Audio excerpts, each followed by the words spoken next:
And we also urge all countries of the G20 to address the issue of conflict.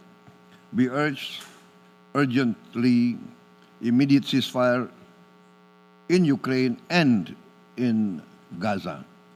Let us not hesitate to go forward and urge the participants in the region to achieve this ceasefire. For us, this is vital for the achievement of peace and stability. Only by peace and stability we can overcome poverty and hunger.